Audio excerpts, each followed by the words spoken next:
So Kendra, I was reading over your LinkedIn. You used to work for a catering company, a waitress, a former professional tennis player. Now you work as a sales development representative. So many folks are going to benefit from hearing your story here today. So why don't you give us a background? Where were you at maybe 6-8 months ago? What were you doing? Where were you at in life? Yeah, 6 to 8 months ago, I was playing professional tennis. I think I was actually playing a tournament in Africa at the time. And towards the end of last year, suffered an injury. Decided that it's probably time to make a career switch. So, that's kind of what got me into tech sales, but I didn't have any previous experience in the industry like whatsoever. So it was a completely different career shift for me. I'm sure it took a lot of hard work, dedication, and just focus playing tournaments internationally, different places, whatever it may be. And it takes a lot of dedication. And I think there's a lot of parallels between pursuing athletics and success in corporate America. I like to think of myself as a corporate athlete. I'm going to bed early. I'm trying to eat clean like a professional tennis player would. So how did you learn about tech sales? Because you're worried about tennis. You probably have a lot of free time with your injury and recovery. How did you learn about tech sales? Honestly, I came across, and I know a lot of folks have discovered tech sales through this guy, Cyrus Harbin on Instagram. Yeah. I just saw his post like, oh, tech sales, and you don't need experience, and you can just make this amount of money in your first year. At the time, though, I was still like tennis was still my main focus. But once the injury happened, I kind of started just looking more into it. And then he talked about CourseCareers. I'm like, what is CourseCareers? What is CourseCareers? So Yeah. just did a little research, my own research on it, and I was like, this seems like an interesting career. I like how like most of the you don't really need much experience coming into it, because that's what I was worried about at first. And yeah, I was just like, let's do it. Let's go for it.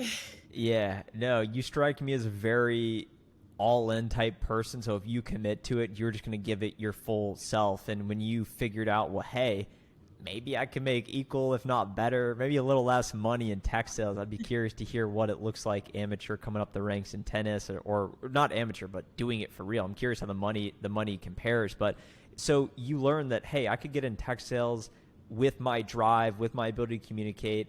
I don't need a background, maybe no degree, experience, internships, connections, whatever. You found CourseCareers. That, of course, helped. And I want to talk about that experience. But why don't we fast forward to now? What are you doing now? Because I think you've accomplished what so many folks who are watching this right now want to accomplish. You have landed a full-time job doing tech sales. So what are you doing now? Where are you at? And how are you feeling about everything? Because I know the position's still relatively new. Yeah, it is. I started in my role about 3 weeks ago. So right now I am working as a sales development rep for Virtue. Virtue is pretty much a cybersecurity company. Yeah, I started about 3 weeks ago, and full-time job. But I'm loving it so far. I'm really loving it. I can't lie. You feel like you're drinking from a fire hose right now with information? Oh yeah, definitely, Yeah. definitely felt that. I feel like now I'm starting to get a little bit more settled in. Now that I'm like 3 weeks in, but like the first 2 weeks, it was a lot to take in. So, but luckily I was surrounded. I'm surrounded by a good team. So You start hitting the phones yet? I did actually. I Oh, got let's go. today, actually. Today. Yes. Today. How'd that go? It was great. Actually, it was through email, which was, hey, a win is a win. But I started the cold calling yesterday, so still trying to find my way around that a little bit. Definitely a little bit intimidating to start out, but Yeah. gotta do What are you intimidated by? just navigating your way around the conversations. Like, you're calling like CEOs, CISOs, like very Yeah. important people. So you don't want to waste their time or come off, too pitchy as a salesperson, So just finding my way around the phone, navigating those conversations. It takes time. When I first started, I didn't know I'd be cold calling. I had no idea what I'd be doing as a sales development Oh, rep, really? because I never had the information that's now available Yeah. to me, you really have no idea. So I show up day one, they hand me a headset and they say, Trent, you're going to be calling these people. I'm like, who are the people? They're like, well, you got to go learn about the buyer personas. I'm like, well, how do I find the buyer personas? They're like, within the ideal customer profiles. I'm like, okay, how do I find those? What do I do? And there's all these modern tools you got to use. So how can you cut through the noise to expedite that journey so you at least know some of these buzzwords so that when they hand you the phone, you're not like me and you sound like a used car salesman. You're nervous. You're calling these people that are twice your age that make 100 times more than you. And you're like, oh my gosh, what do I have to offer them? But you start to realize, you know what? I am worthy. I know what I'm doing. I know what I'm talking about, but it just takes some training. Let's rewind now to you knew you wanted to get in tech sales. You maybe didn't have the experience. You heard through different sources like Cyrus, hey, well, there's this thing called CourseCareers. How did you end up deciding to make the investment to say, you know what? I am going to pay money to learn this information when maybe I could just go find it for free, or maybe I could just try and use these different sources. What was that decision to say, you know what? I'm going to invest in my future and take it serious? Mm-hmm. Yeah, I mean, I definitely did my research on the company before deciding to put that money out because, I'm just not going to put my money, into anything. I definitely did my research, watched a lot of the customer testimonials and, just based off all of that, I was like, I think that this is something that I could really benefit from. And at the same time, it's affordable. Like there's so many boot camps out there that, you have to pay $2,000, $3,000, $10,000 to get the same sort of information that you get, at CourseCareers. So just, a combination of doing my own research and, I felt like it was pretty affordable. I was like, I think this is something that I should definitely do as opposed to, there are free research tools out there, but I just preferred something that was more, put together so that I didn't have to dig this way and this way and this way and this way. I just had it all like, at my hand, like at once. So that's pretty much what made me make the choice to, put myself out there and go with it. How does that feel that you're now one of the student testimonials? You're one of the success stories, and there's going to be someone out there that associates with your story that's sitting there listening in their free time, maybe at night, thinking, man, that could be me too. And hopefully you're giving them the inspiration to do it. So you strike me as a very just self-empowered person. What advice would you maybe give to yourself when you were back in that spot, now that you sort of know what you know? I mean, there's a lot of uncertainty to navigate. So how did you get through it? And then how does that maybe apply to other people as well? Yeah, some advice I would probably give to myself and others out there is don't overthink it. Don't let, the material overwhelm you. At the end of the day, it is a job that anyone can do. Bingo. Yeah, it's a job that anyone can do, and you really just have to put your mind to it and put the work into it. Don't allow yourself to get overwhelmed. I know it can seem like a lot and you want to get everything down to the T, but it's going to come with experience. But at the end of the day, it's a job that anyone can do. Literally, you just have to put in the work. So that's the advice I'll probably give myself. Well Or said, others Ken. out there who are watching. It sounds like just believing that you're worthy of being able to do it. And that's a common theme I hear in a lot of these student success stories is I just reached a point in my life where I said enough is enough. I am capable of doing this. And I think it's important for anyone that wants to get in tech sales to ask themselves, can I communicate at a baseline level? Which you and I both can. Okay, check.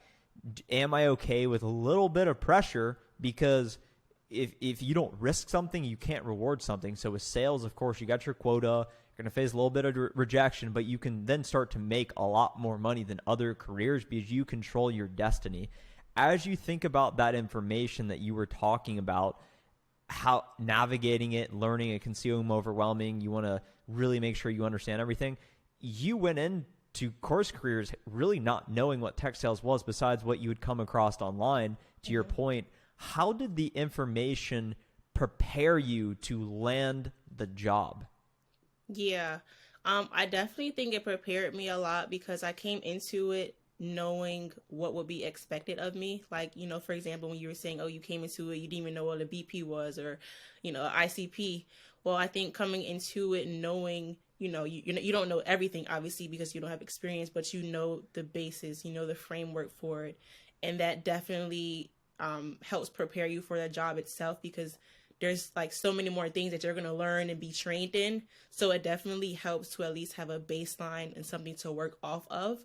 When you're coming into these jobs, it definitely, I would definitely recommend, taking the course and just, preparing yourself. You don't want to come into it being unprepared or not knowledgeable. You want to have some sort of thing that you can rely back on. So as you think about the information preparing you, to your point, you have a distinct advantage over someone who knows what some of these buzzwords mean, who has some understanding of what they would actually be doing. It's a major differentiator in the recruiting process, you as a candidate, because if both people have no experience, or the person you're competing against maybe has a degree or has a little bit of experience, if you have that specialized knowledge, to your point, that can be a major separator to not only help you land the job, but also be more successful once you start in the job, because the skill set you use to find the job oftentimes is the skill set you will actually use in the job. So as you think about the information, what was the most useful information or part that you learned? Some folks talk about the group, some folks talk about the books, some folks talked about the information just being structured and all together. What would you say is the most useful part?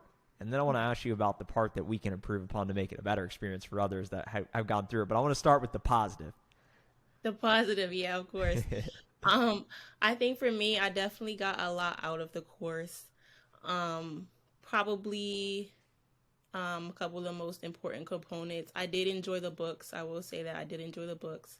And just, maybe just having that overall framework of a sales process and what exactly happens in each step of the process. I think that that's super important in these roles, because at the end of the day, that's most of the role is going through the sales process and knowing who to prospect, how to prospect, knowing, how to take notes on these prospects so that you can get on these calls and know what you're talking about on these calls. So I think, maybe just the sales cycle, and then the books also. I really like the prospecting book, Fanatical Prospecting. That was a good one. I like that one. That one gets me fired up. I read that one, Kendra. I'm like, I'm ready to make some calls. I don't know about you. Yeah. You got to pull that out before your next calling block, and you'll be ready to absolutely just bust down some doors. So as you think about what we could do better, what was maybe the most challenging part of the course? I think for me, it was challenging with the groups aspect of it. I know that when I took the course, at least, that there were supposed to be small group meetings, but I never met with my group because it just never happened. I think having that interaction with other people and just sharing your experiences and things of that sort, it was kind of not difficult, but I feel like it could have helped my experience a little bit better. As far as the information itself, I don't really think I struggled with anything in the course, to be honest with you. I think that the information was relayed in a good manner and an understandable manner as well. So I wouldn't say I struggled too much in the course itself.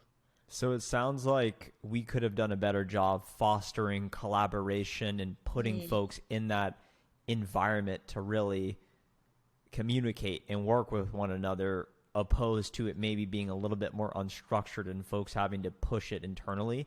So it seems like it creates a nice circumstance for someone that is a self-starter like you and recognizes, hey, I will get out of this whatever I put into it. And that's what you were able to accomplish because the information provided you what you needed, but it could have been better with other people as well. And I think that's an important call out, because if you surround yourself with other people who want a similar goal, everyone's naturally going to raise the tides and it's going to increase the likelihood of success.